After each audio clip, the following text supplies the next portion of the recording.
Hello, and thank you for joining us for today's webinar. If you could let us know in the chat whether you can see and hear us, that would be great. We also like to know what part of the country you're from.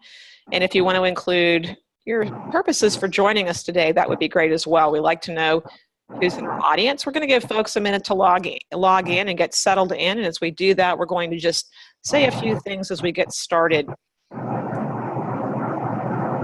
So welcome to Impact Now, how principals can use video-enhanced coaching to grow teachers and raise student achievement.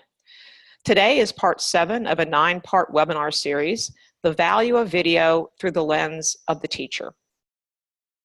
Today's webinar is sponsored by CIBME and the Principal Center. As we're having folks join us, just to say a few things about what CIBME is. CIBME is a platform for coaching, collaboration, and self-reflection. We offer a technology platform that enhances professional learning, and Dr. Goree and her teachers are here today to talk about their use of the platform.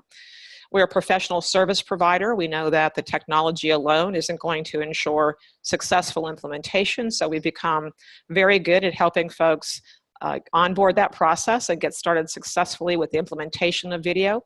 And finally, we're a virtual coaching provider. We know that not all schools have the same bandwidth as Dr. Goree does.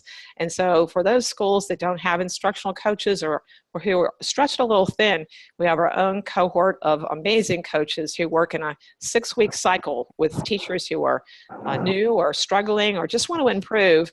And so we offer virtual coaching as well.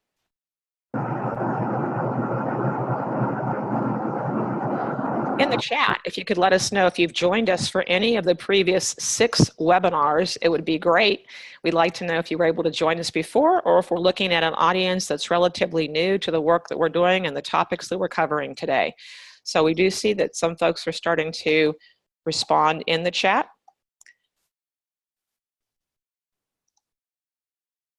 And so we have some folks joining us from New Jersey. That's awesome.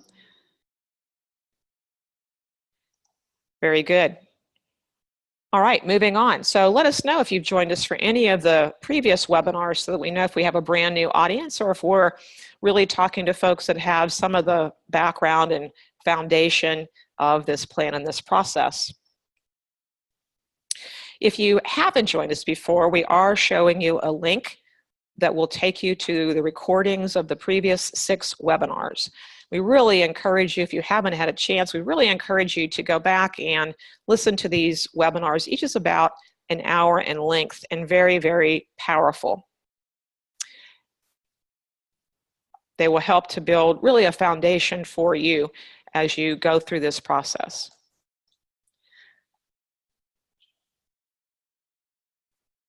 So we have some folks who are chatting with us. Scott, welcome, new audience member from Illinois.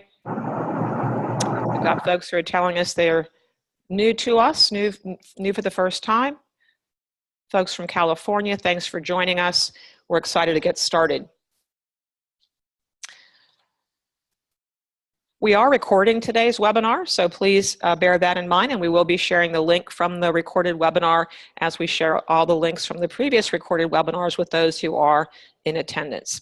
Today, with me at CIBME, here at the CIBME World Headquarters, I have TJ Hoffman.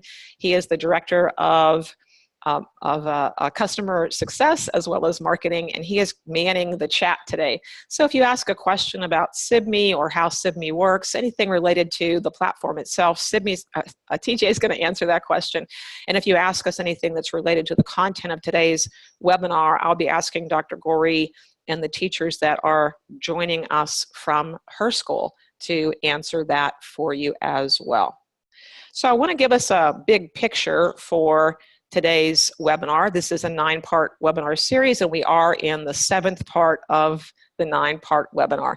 So this webinar series was intended for instructional leaders and principals who are interested in implementing video-enhanced learning in their schools during this calendar year. And our goal has been every month to present you with information that you needed to consider in order to bring that forward in the following month. So that's been the plan and the process as we've worked through this, to give you the information to think about, the information you should be working on so that you can begin implementing it in the following month. If you are a pro member of the Principal Center and you have not yet accessed the SIBME platform or taken advantage of the free 30-day trial, we really encourage you to do that so you can take full advantage of all of the information that we'll be sharing with you today. Ultimately, the goal of the 9-part webinar series is for Dr. Goree to share and guests to share with us the information that has helped her to be so successful and her folks at her school to be so successful in terms of student achievement. And it's really just as simple as looking at the minimum requirements of 3 coaching cycles per year. The first coaching cycle is teacher self-reflection. The second coaching cycle is the teacher submits a goal to the coach for work. And the third cycle, the coach creates the goal, and that's the work that they move forward with. My name is Allison Burnett, and I am the facilitator of this webinar series. I am the Director of Professional Learning and Virtual Coaching for SIBME, over 35 years in the classroom and instructional leadership in the field of education. Currently, in addition to working for SIBME, I am an adjunct professor at a local university here in the Houston area. Today's featured presenter, in addition to the 2 teachers that she's brought with us, and we're going to have them introduce themselves in a minute. Today's featured presenter is Dr. Goree. She is the reason that we attend these webinars, to listen to her and to hear her advice as we work through this process. I do want to introduce Dr. Goree, just to say over 26 years in education, educational leadership. She'll go into some more of those details along the way today in just a moment. I also want to say that Dr. Goree was a presenter at the 2017 National ASCD Conference, where she had a standing room only crowd. And then following that, in the National Principal Conference that was held in Philadelphia. And Dr. Goree, I'm sure that you were excited as you watched the Philadelphia Eagles win the Super Bowl, and we're thinking about how great it is to be in the city of Philadelphia and how exciting that must have been for them. So I do want to say, before I turn this over and ask Dr. Goree to say and introduce more about herself, that I learn something every time that I have the opportunity of interacting with Dr. Goree. I often think about the quote that we are what we repeatedly do, therefore let excellence be a habit and not an act. Dr. Goree is excellence. And I want to say, and I say this often, there are no shortcuts to excellence, but there is a plan and a process, and that's what Dr. Goree has been sharing with us over the past 6 webinars, and will continue to share with us today in webinar 7, along with her teachers. Dr. Goree, would you add some parts to my introduction? Yes, good morning. I am excited to be back again, and welcome to our new, our new audience members, and welcome back to those who are returning. This is more than 26 years of experience for me. 15 as an administrator. I have 8 years as a building principal, and we have been using the SIBME platform on both of our campuses, actually the video coaching process on both campuses, but the SIBME platform has been a part of our video enhanced coaching process the last 3 years. I'm very passionate about video enhanced coaching. I know that it yields great results, and I'm most excited today to have 2 of my teachers here with me, because I know that everyone wants to hear the teacher's perspective.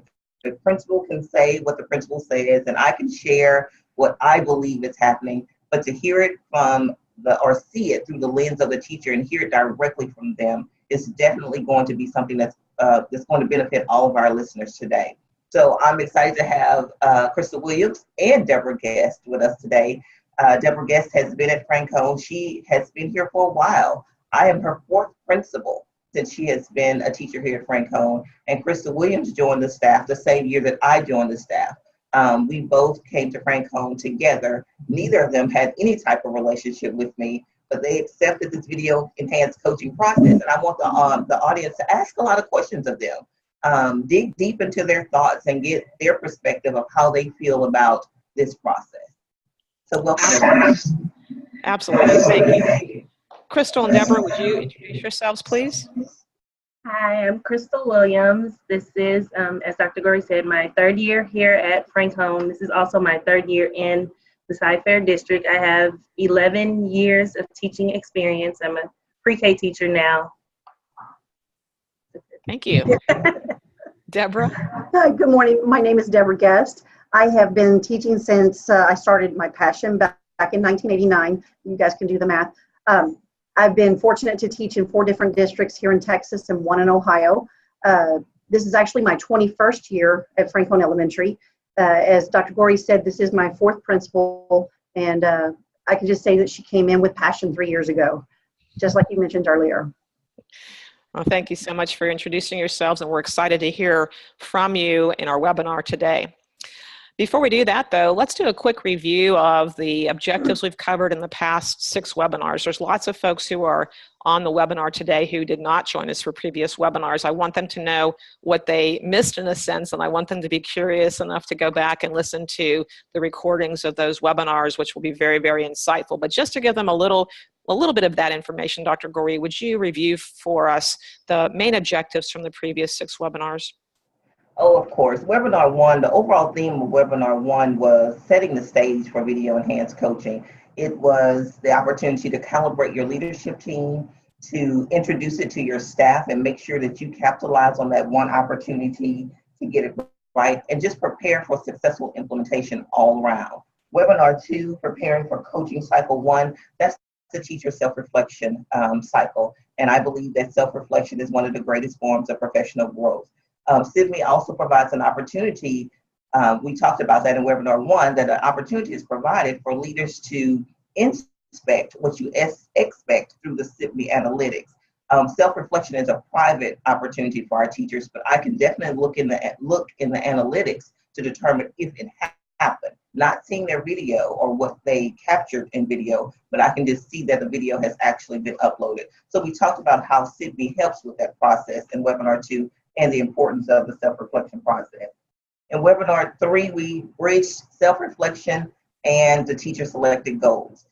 We talked about what the teacher sees when they do the self-reflective, when they capture that self-reflective video, and then what happens with coaching cycle 2, which is the pre-video conference, an opportunity to sit down with your coach, share your thoughts and your concerns, talk about your self-reflection video, and let that be your guide to determining your goal for when your coach comes in. And there's also a post-video conference that happens within that process. And then in webinar 4, filming to feedback, making sure that you are aware of what happens when you go into the classroom. Where are you going to set up your video? Where will you capture the best possible lesson when you go in? And then the feedback that's provided. One of my favorite features of the SIVME platform is the annotated note-taking opportunity that you can do stamped notes. You can stamp your notes in time when you're watching the video.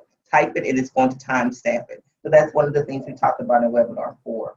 In webinar 5, transitioning from coaching cycle 2 to coaching cycle 3. Coaching cycle 2 and 3 have lots of similarities. Coaching cycle 2, there's a teacher selected goal, but in coaching cycle 3, the coach selects the goal. By this time, we've met with the teacher. We have a great relationship with our teachers. We don't cross the line between coaching and evaluation. And the coach then selects a goal that the teacher could continue to work on to improve what happens in the classroom instructionally. In webinar 6, the webinar that we just had last month when my instructional coaches were a part of that process. A great opportunity, if you have not watched webinar 6 and were not a part of that, it's another opportunity to hear from a different perspective. The instructional coaches shared how we use the video library. The video library has multiple functions. It is an opportunity for collaboration. It's a place to store your best practices. It is an opportunity for collaboration as well. And we use those features here at Franklin. We didn't start off using those features in year 1. Year 2, we used them, and I think by accident it happened, but year 3 for sure, we're in our 3rd year of using the SIVME platform, we have used that video library with fidelity. Thank you, Dr. Goree. So here we are headed toward our new objectives in webinar 7. And we have, as you can see, we have 6 objectives for this webinar. And as we were meeting with the teachers and beginning to plan for the webinar, it just seemed like we had a lot to say. So we have a few more objectives than usual. and we're excited about that. So this is what we're going to try to deal with today, is just really coming back to that notion of trust and how trust really impacts the success of video coaching, and then what specifically Dr. Goree did to build that sense of trust. We're also going to talk about and expand a little bit on the idea that the coach and the evaluator are always kept separate, and we want to know what the teachers think about that. And then we're going to look at each of the three coaching cycles through the eyes and through the lens of the teachers. So what they value most in self-reflection, and what they value in coaching cycle 2 when they're sharing the self-selected goal with their coach, and then in 3, whenever the coach is helping them choose a goal and working through that. And then finally, and very excitedly, we're going to be looking at the last objective, and that is to learn about other creative ways that these teachers are choosing to use video. All right, before we move on, let me just check the chat.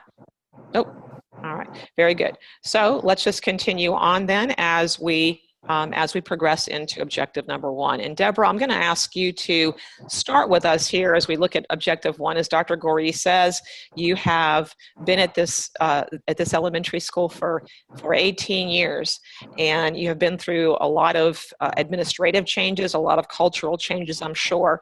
And I want you to think back to that day about 3 years ago when Dr. Goree walked into the cafeteria. I think that's where you were having your faculty meeting that day. She walked into the cafeteria, a new principal, and announced that she was going to be using video coaching as one of the tools for improvement.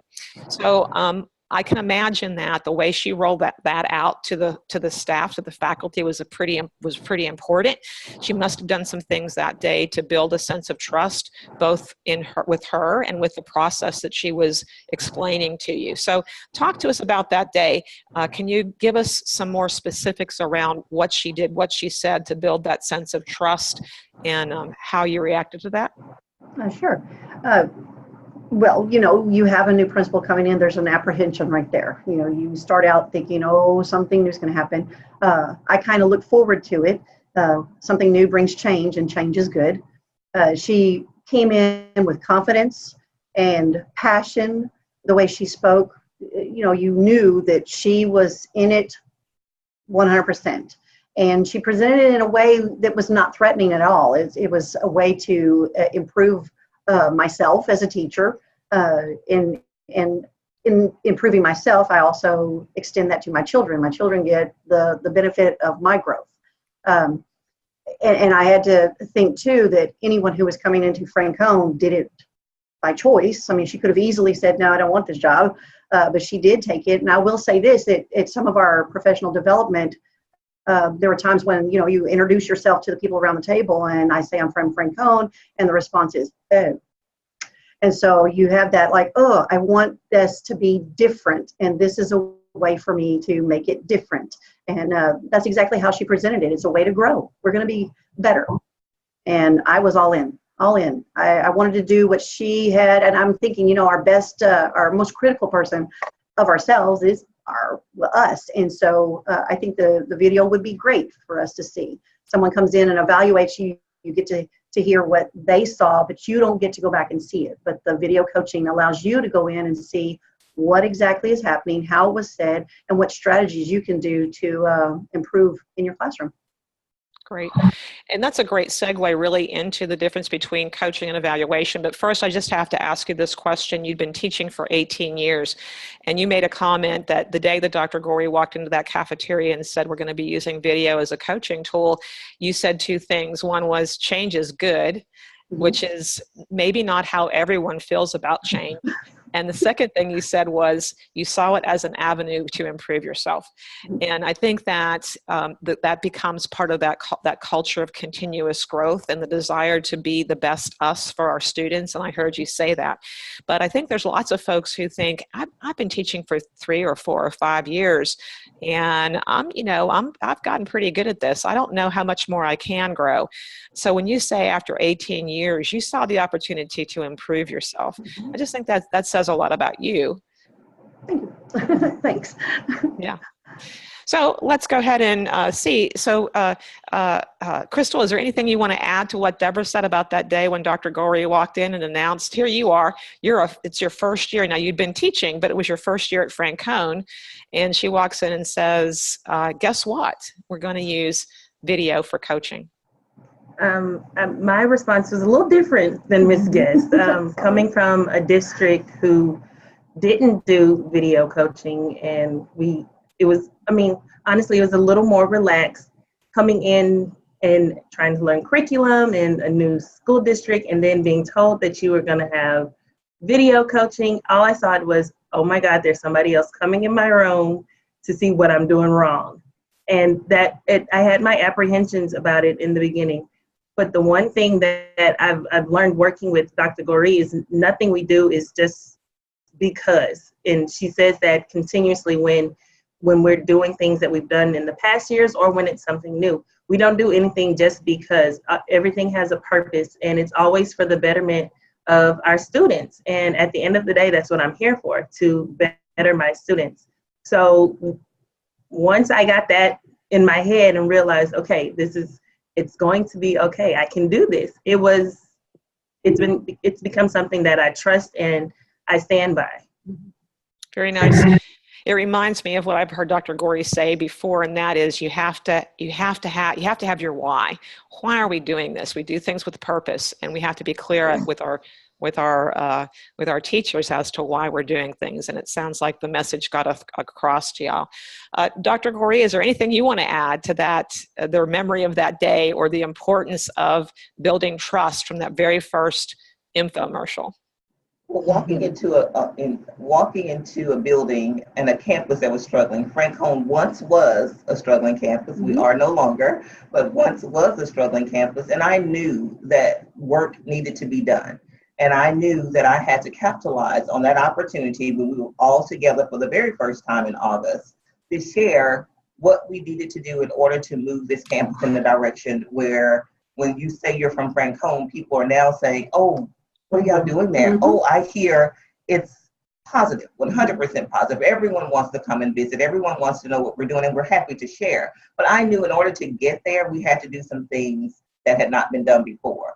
So I capitalized on that one opportunity that we talked about in webinar 1. You have to take that one opportunity to introduce it to your staff, and whatever you say you're going to do, you have to do those things. So it has to be well thought out, and it has to be well planned.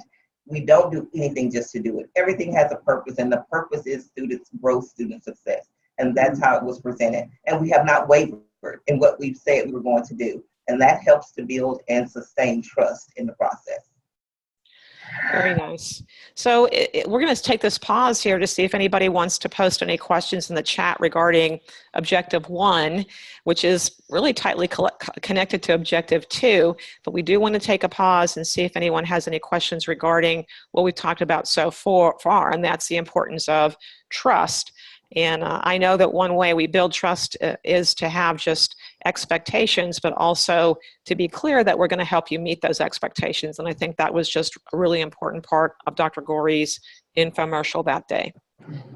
So if there are no questions in the chat, then we're going to move ahead to Objective 2, which is tightly connected to Objective 1. I'm going to stick with you, Deborah, as the starting point for this objective, and that is, as we talk about trust, you mentioned it earlier, it seems like one of the ways that a sense of trust was built around this was the fact that there was going to be a separation between those folks who were doing coaching and those who were doing evaluation. Can you talk to us a little bit about that separation? Sure. The coach is assigned in a completely different role. The evaluator has their role. It's extremely important because it gives you a sense of ease, knowing that the person who's going to watch your video and give you advice is not the person who's actually evaluating you. It's completely separate.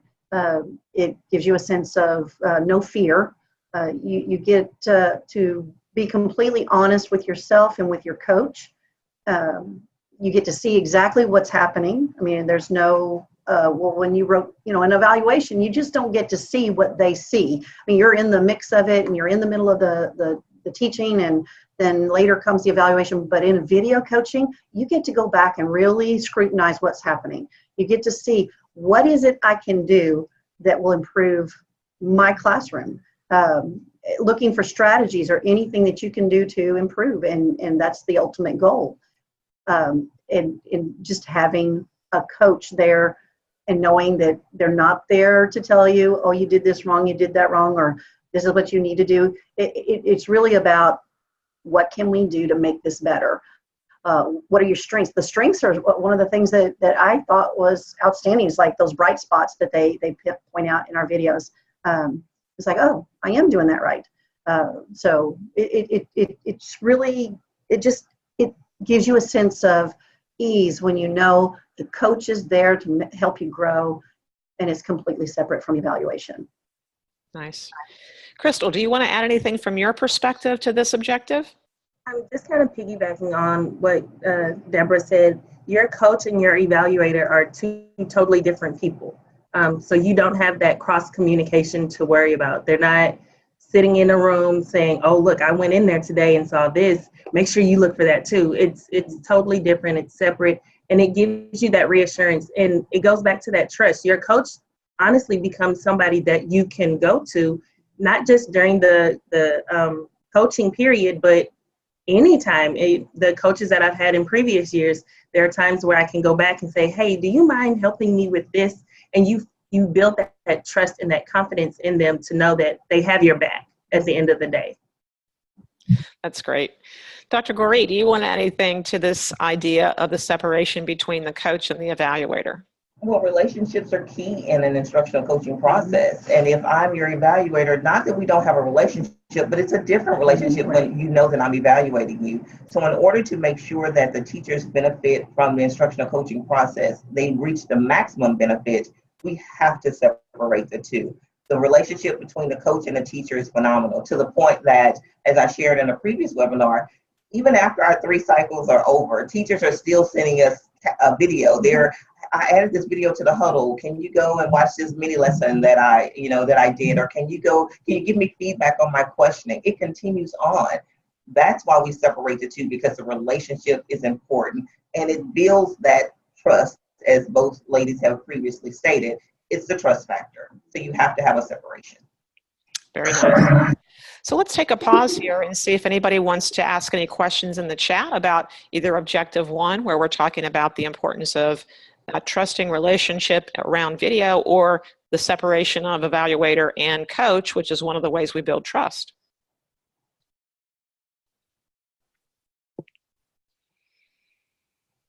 All right, well, no questions, so on we'll go to Objective 3.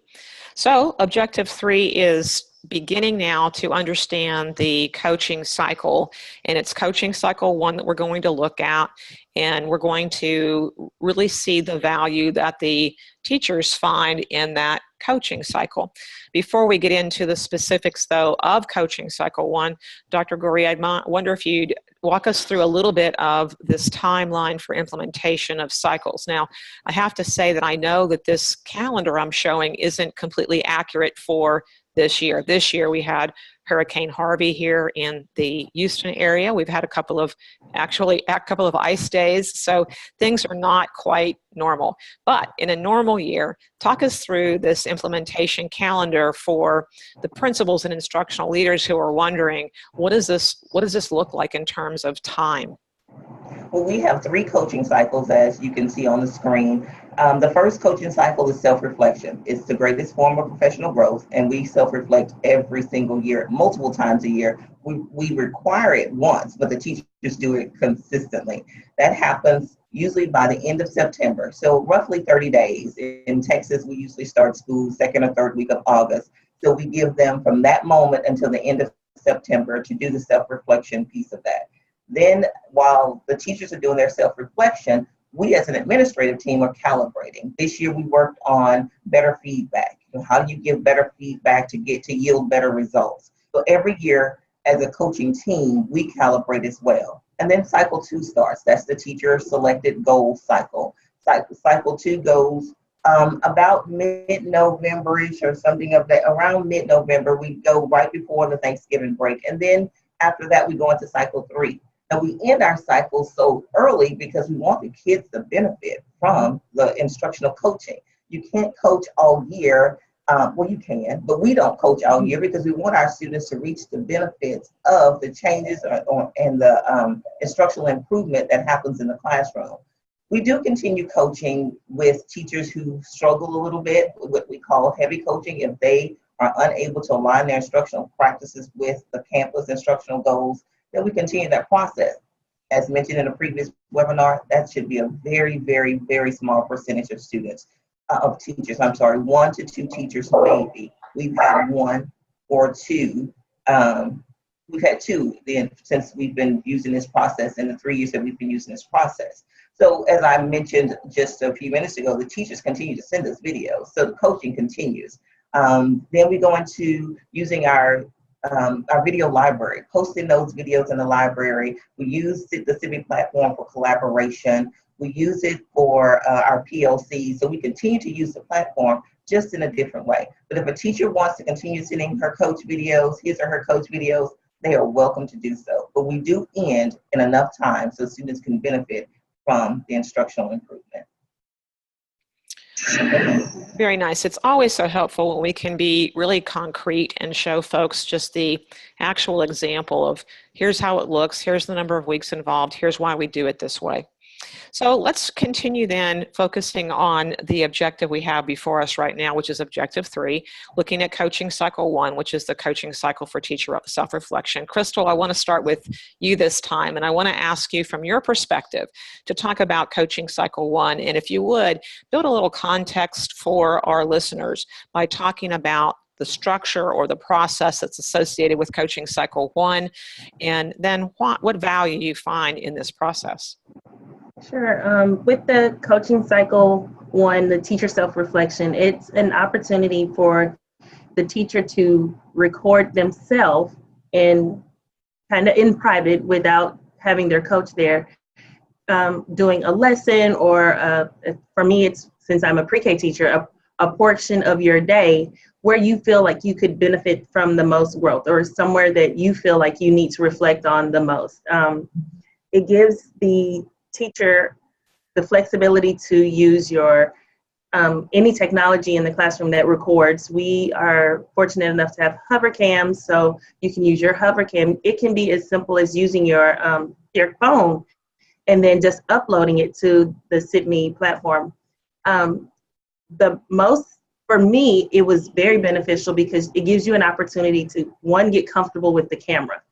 That it also gives the students an opportunity to get comfortable with the camera because a lot of times they see it and they get excited and it makes you kind of nervous because now you're like, oh wait, let me get this under control. So it gives that practice time, I guess you can say, before you actually have someone in the classroom recording you.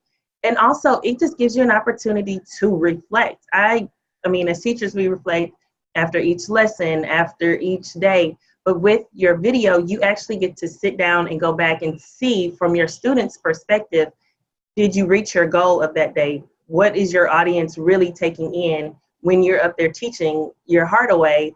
Is it really being, received by your students? So that's the most value for me, is just being able to actually see what are my students seeing while I'm teaching. Could you talk just a little bit more about any guidance that you're given during that self-reflection? Oh yeah, during our first meetings when we find out kind of who your coach is, that's when you're kind of told that this needs to be an instructional goal, something that you're trying to work towards that will better your teaching craft as well as the students. And typically you try and keep it within 30 to 45 minutes, not too long, but enough to actually see some good pieces in there for yourself. Nice. Deborah, do you want to add anything to what Krystal said about this first coaching cycle, the cycle of self-reflection? Sure. I liked what she said about setting the students up instead of them seeing the camera as, oh, it's time to be the actor on stage.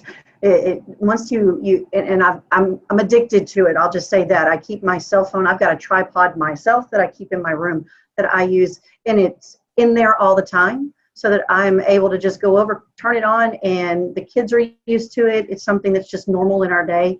And I can go back and say, okay, whatever I chose as my goal, did I do that? And if I didn't, another chance, another opportunity to self-reflect and say, okay, really got to hone this in, got to really focus on that. And it gives me that opportunity to check and see for myself, did I do that? Nice. And one thing I like about the SIBME workspace is that I can reflect by watching the video, but I also can take those timestamp notes. So as I'm watching myself, I can be reflective in my kind of notes to self, right? And commenting to myself and thinking of exact moments in time when I'm really proud of what I did and want to do more of that, of course, for sure. Dr. Goree, do you want to add anything to this self-reflection cycle? Well, something that neither one of them mentioned, but I know happens, is during the self-reflection process, during that cycle one, teachers often record themselves multiple times. We only require one self-reflection video, but I know for sure they record themselves over and over. They'll see something, oh, I want to fix that, and they'll record it again. And no one's watching the video but them, which is great. That's why it's one of the greatest forms of professional growth. It's perception meeting reality. But I know it happens here repeatedly that teachers will record 3, 4, 5 times in that self-reflection stage. That's great. Rehearsal is a wonderful thing. I've been told that by musicians, so that's great to know. So let's stop and pause then and see if we have any questions in the chat about coaching cycle one, the cycle of self-reflection.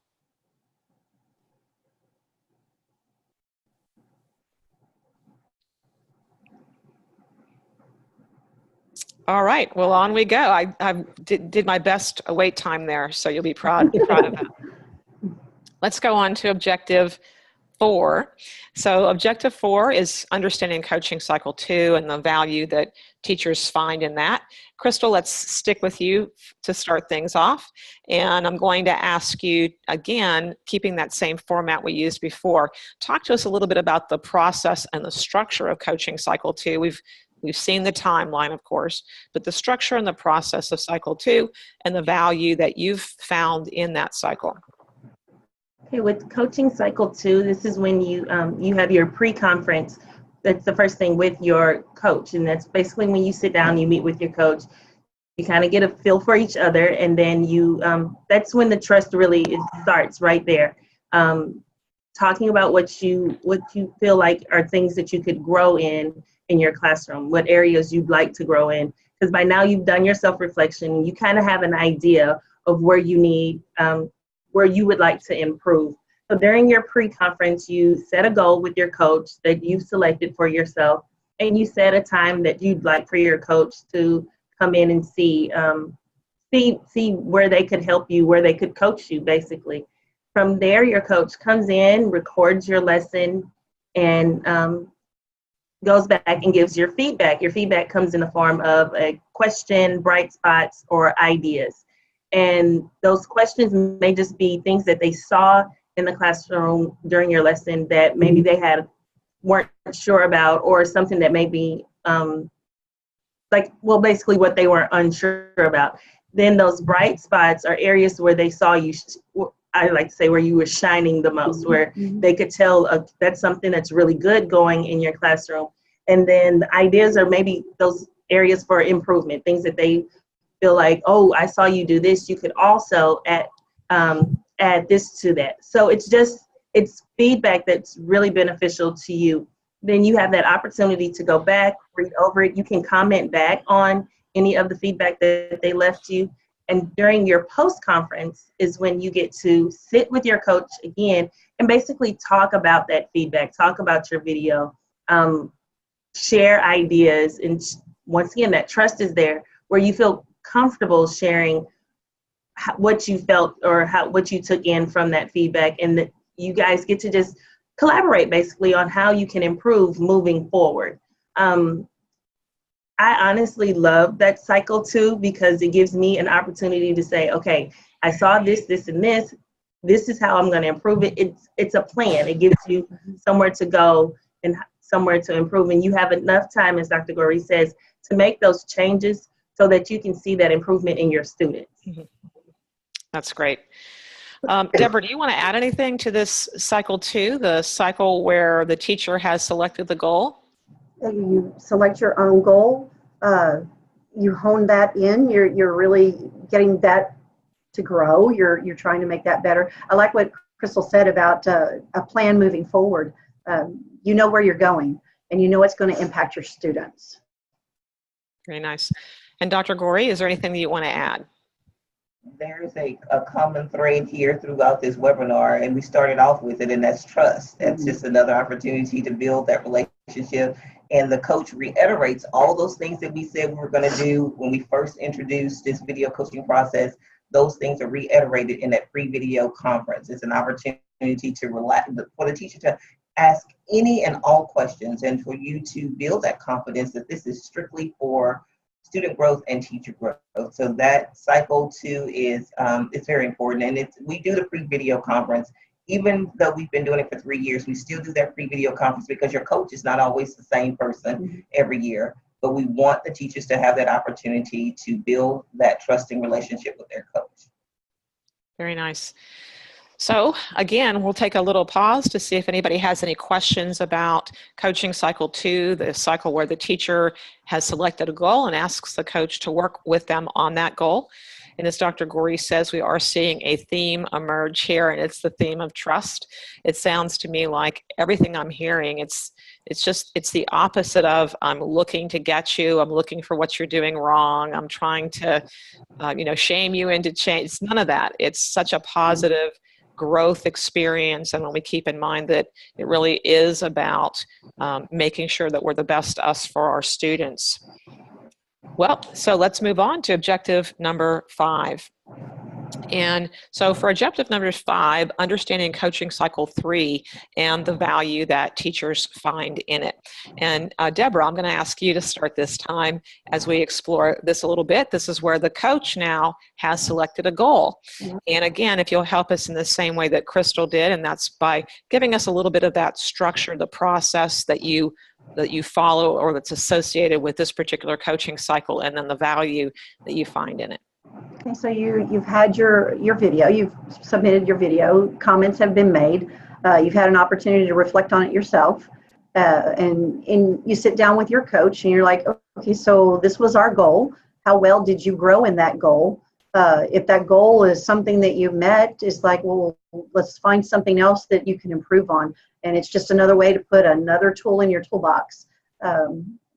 You may stick with the same goal. Maybe that goal you didn't quite reach. Maybe there's something else you can improve, and your coach coaches you in that direction. But it's an opportunity to either stick with that one, choose another. And one of the things, with the whole trust thing is the comments. The comments make you feel like, okay, they saw some things that I didn't see. And it makes you feel really good that you're doing something right. And that feedback is coming to you. And you stick with it, or you move on to a new goal. You're growing. It's an opportunity to grow. Yeah, it sounds like you have learned to crave that feedback. I do. Good. Krystal, do you want to add anything to what Deborah said?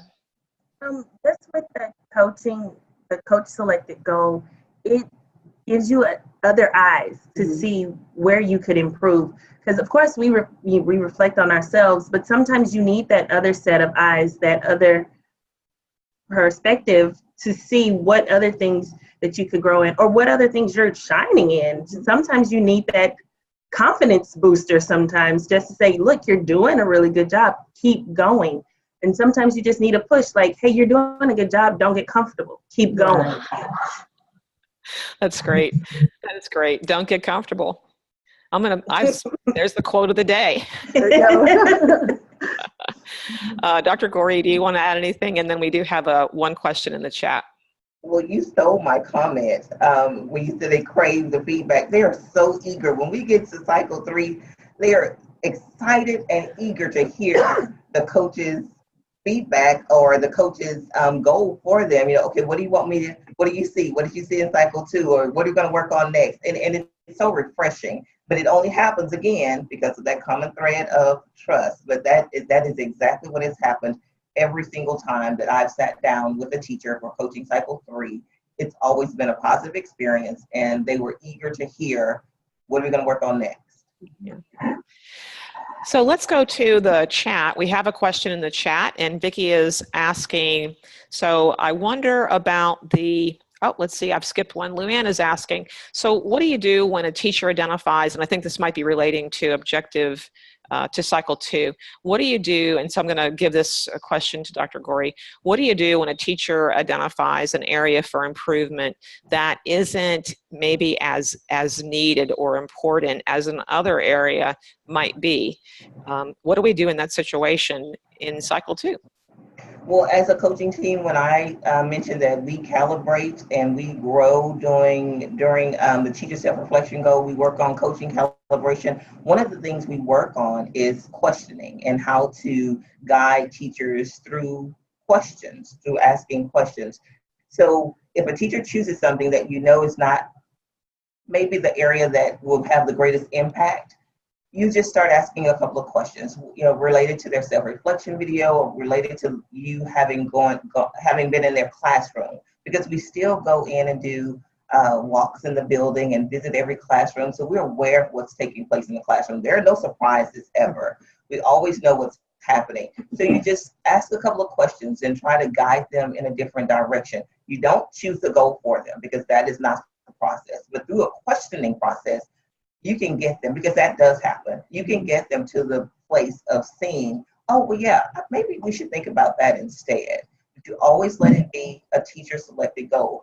I've not had an experience, and I don't believe any of my coaches have either, where the teacher wasn't, we weren't able to get the teacher to move to a goal that would be more beneficial, because you do want to work on something that will have the most impact on instruction.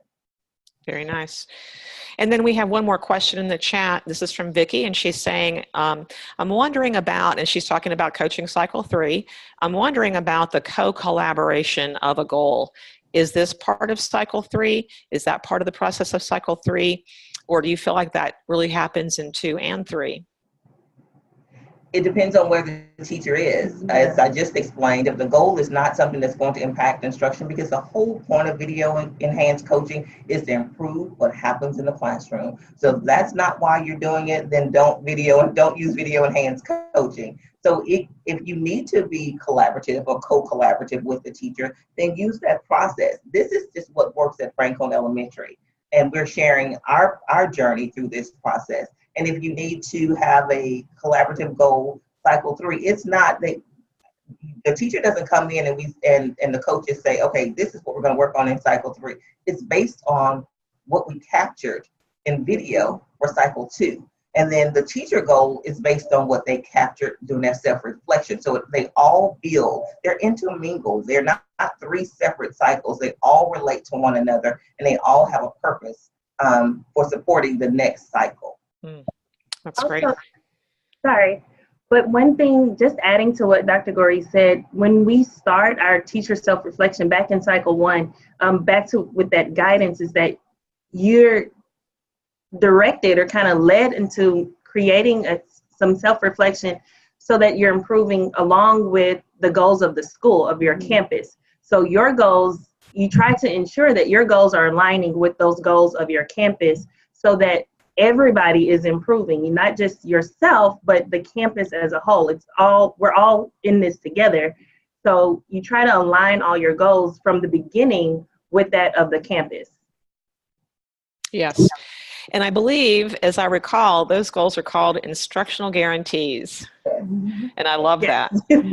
So if we're aligned, if everything's aligned, we've got the right instructional guarantees, and as teachers, we're aligning ourselves to goals that help us to meet those instructional guarantees, then we're all rowing in the same direction. We all understand what's expected. We've all decided what's going to have the greatest impact on student achievement, and we can be really passionate about those goals, because that's why were in this. Dr. Goree, we do have another question in the chat, but before I go there, you gave me an opening to ask about your data. So I'm going to ask about your data. You said that this whole process is really about Frank Cohn's path and Frank Cohn's process, and you're sharing that with us so we can see what that looks like at your school and the way that you're doing things. But there's a reason that you have a standing room only crowd at a national ASCD conference. There's a reason for that. And one of the reasons is that your data supports that the work you're doing and the way you're doing it is the right, you're focusing on the right things and doing it in the right way.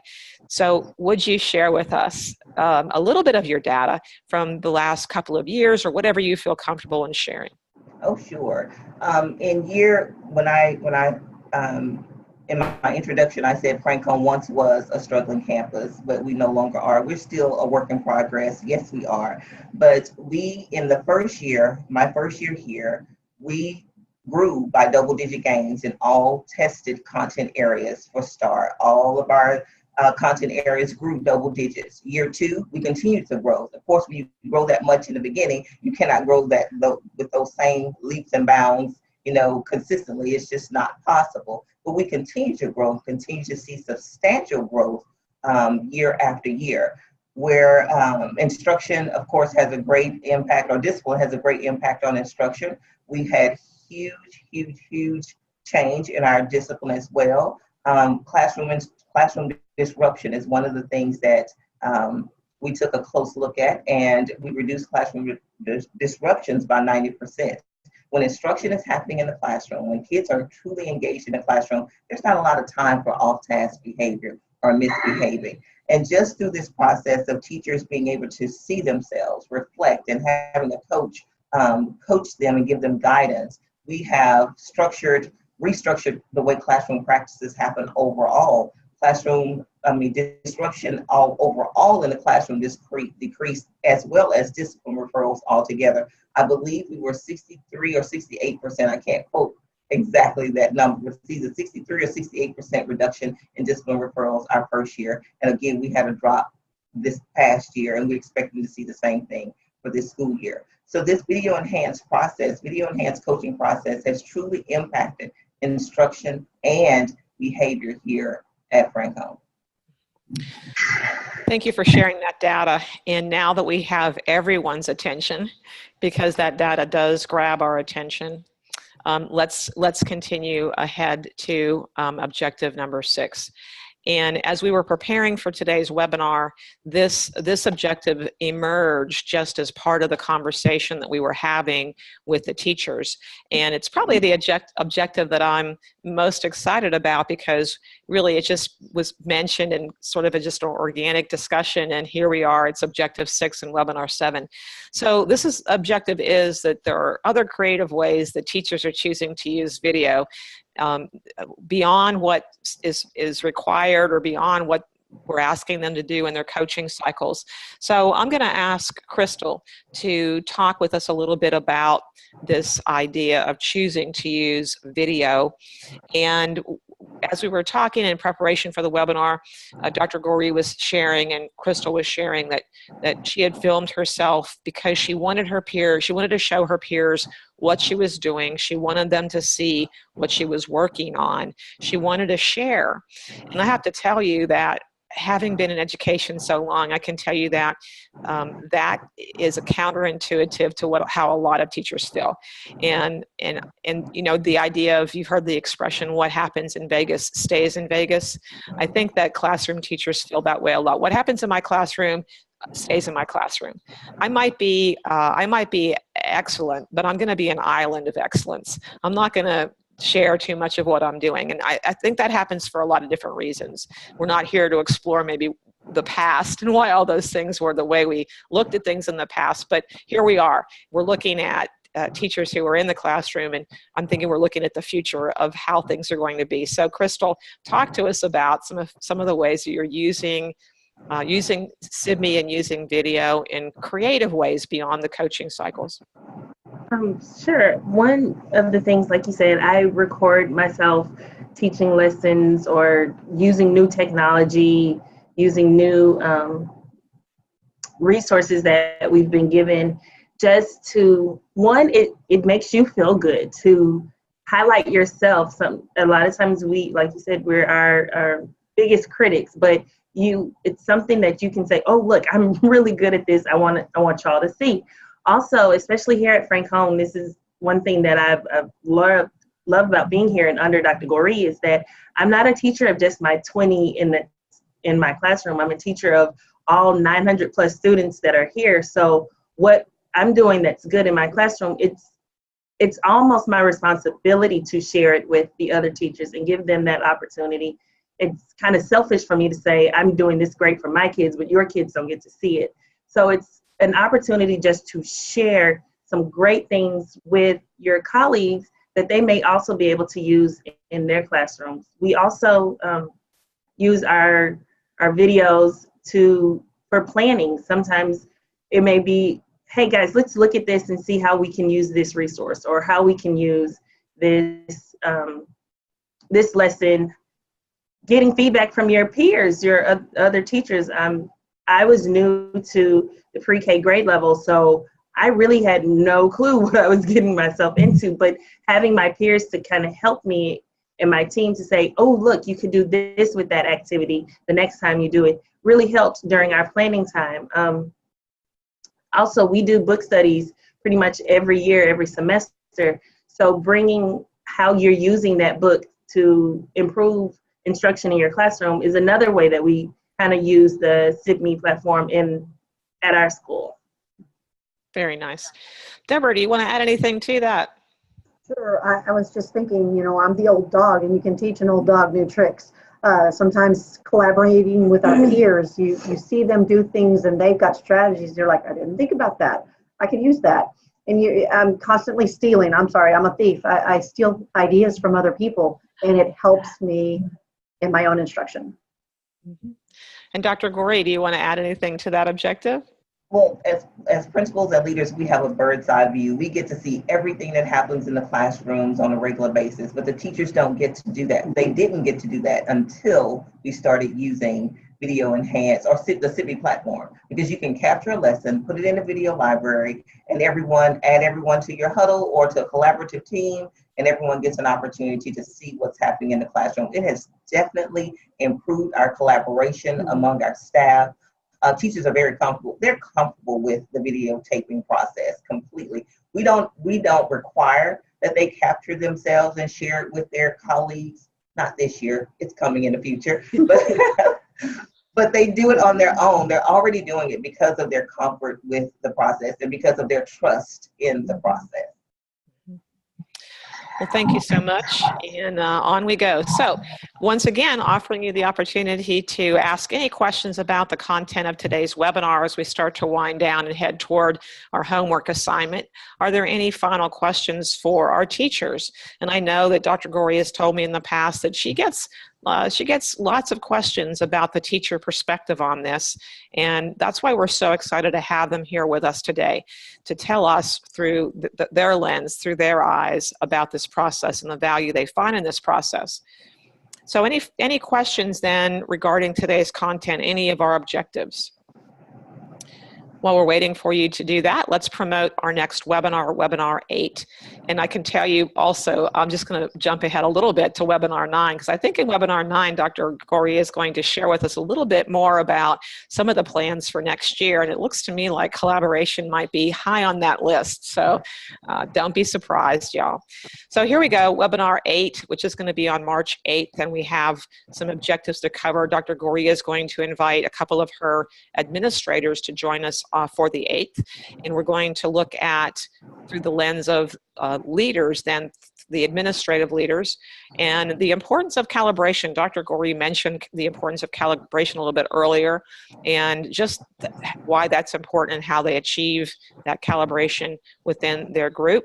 Also, having them explain the difference between evaluation and coaching and wearing those different hats, and then looking at the 3 coaching cycles through their lens as well.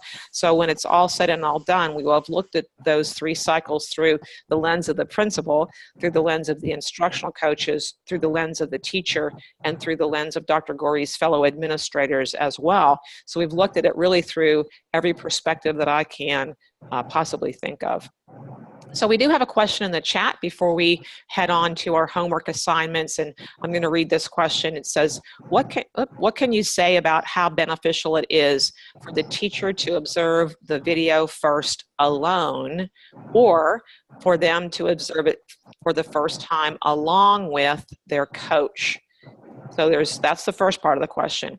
The value of them watching the video alone versus along with their coach, particularly when it is a teacher new to the process or having particular trouble with something in the classroom. Who would like to, Dr. Goree, I'm going to have you start that maybe. So we'll take that step by step then. What can you say about how beneficial it is for the teacher to observe the video first alone versus along with a coach? Well, the self-reflection, you've heard both Deborah and Krystal mention how much they benefit from self-reflection. So that's why they watch that first video alone. I hope I'm answering this question correctly. But that's why they watch that first video alone, because it gives you an opportunity to get comfortable, to see things. Perception meets reality. We think things are happening, but they may not be happening.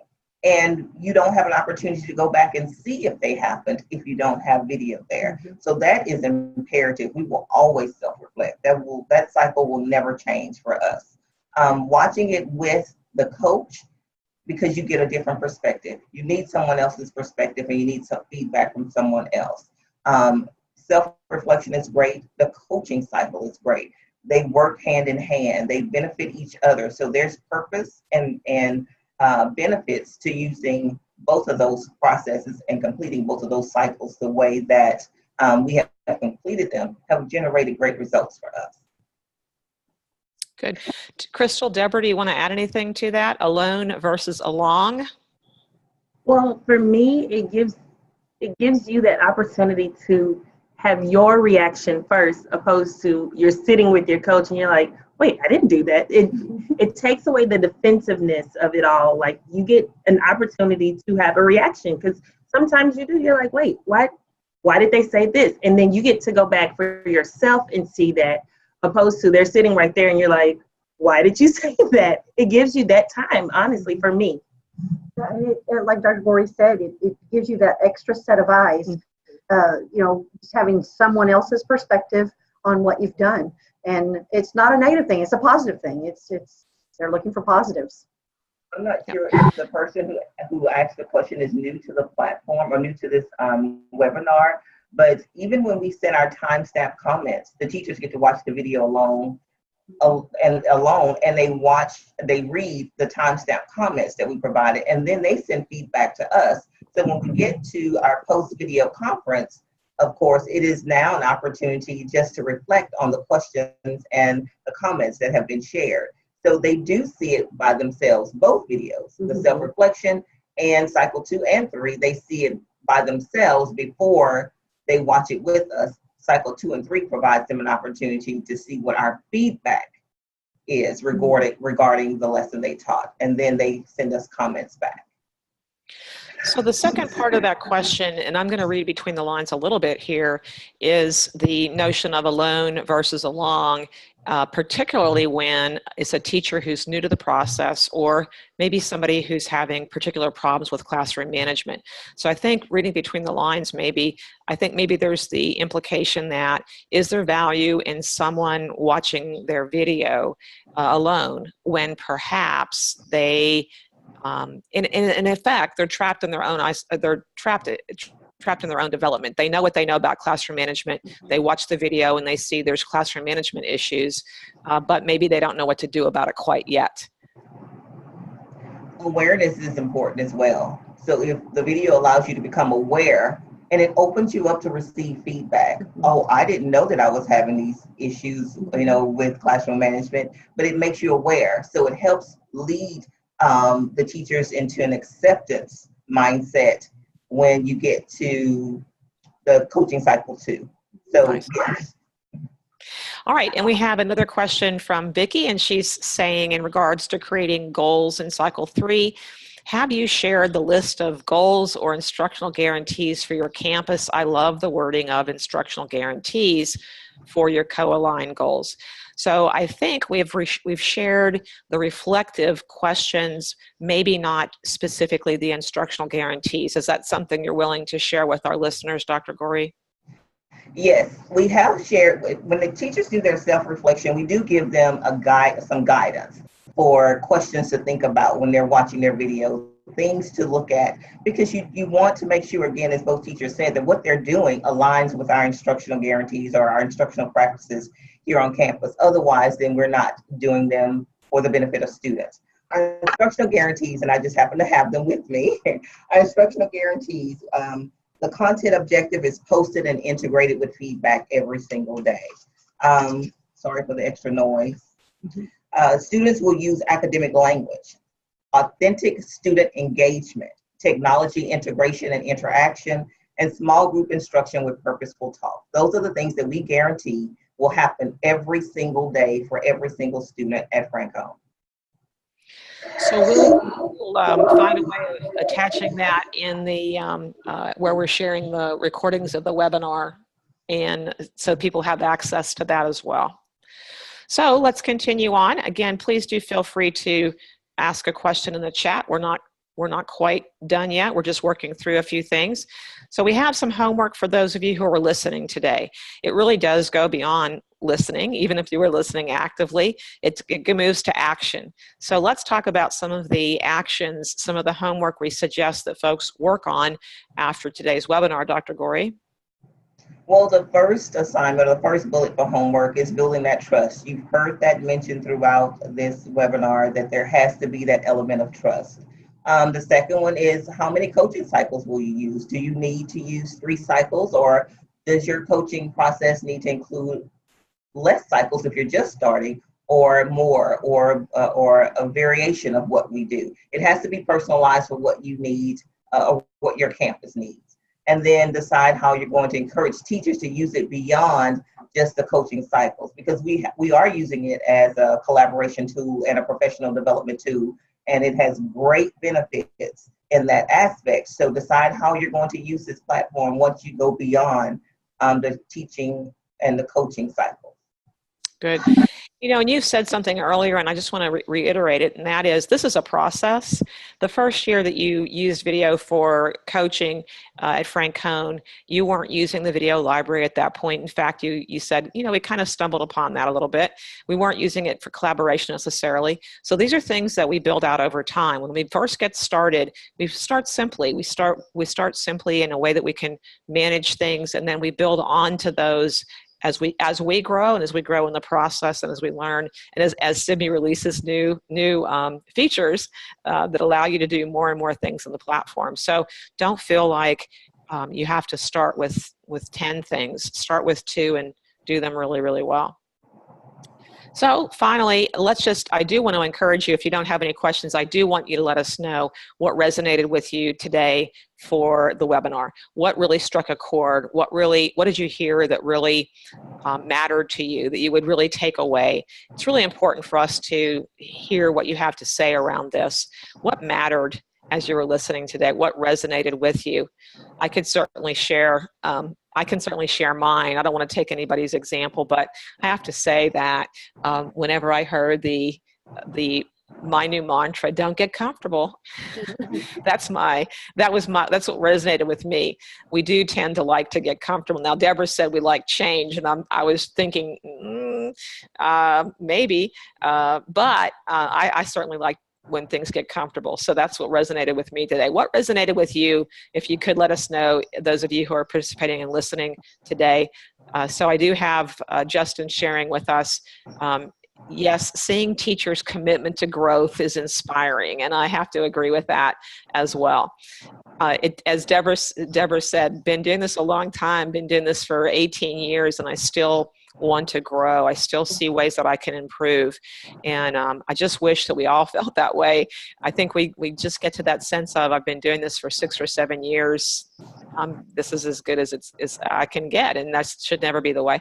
Vicki has a comment. She says, this is such a great example of how schools can work as a healthy place to learn continuously, that continuous growth. Thank you, everyone, for such rich and helpful information.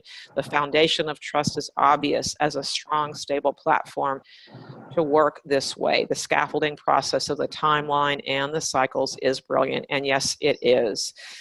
So thank you for sharing those things with us in the chat, the things that resonated with you. That helps us and makes us feel good. I do have one more item in the chat in terms of what resonated, and this is the idea of an island of excellence, and our responsibility to share stood out for me. And I have to say, although Krystal, I know this is what, your 8th year in education, is that right? This is my 11th year. 11th year in education. And I have to tell you, after my 11th year in education, I would not have had the courage that you have to say, I'm doing some pretty cool things, and I want you to see what I'm doing, because I think your students would benefit from it as well. I don't think I would have had that courage. I might have thought it, but I don't know that I would have acted on it. So I really appreciate that. You can continue sharing with us the things that resonated with you. It really makes a difference to us to hear that. And we're going to continue on and bring some closure to our work together today. We do want you to contact us here at SIBME. We think we're doing some really amazing things. I tell my colleagues all the time, I could be fully retired at this point. And I think right now, I think there's got to be a rerun of Oprah or maybe the Ellen Show, something that I could be watching on TV, or something I could be walking my dogs, but I choose to work for SIBME because in the sunset of my career, I am still so hungry to do things that matter and make a difference, and that's why I work for this company. I don't think that there's going to be anything in my lifetime that will have had the opportunity to have as big of an impact as learning through video enhanced professional learning. There just isn't, and if there is, I haven't found it yet, and when I do, I'll go work for that company. Any last questions that you have for us today? And as we're thinking about that, don't forget that we do have a free 30-day trial. We'd love for you to sign up so you can experience the benefits of the platform. It's not too late in the year. Don't be thinking, well, it's almost the end of February. Allison, what could we possibly do with the time that's remaining? And I'm going to quote Dr. Goree again. She says this, I just can't imagine how a leader, an administrator, a principal doesn't have a fire to do something with this, because it can make such a difference. I do want to thank the Principal Center and SIBME for sponsoring our webinar today. I especially want to thank Dr. Goree, our featured presenter and speaker, and I really want to thank Krystal and Deborah, the 2 brave teachers who joined us and who spent time with us and thinking through this. It's not just, it's us going to them and asking them to help us to plan the objectives of the day and helping us to hear from their perspective what it is they'd like to talk about and like to share. So they've spent quite a bit of time preparing for today, and we sincerely thank them for that.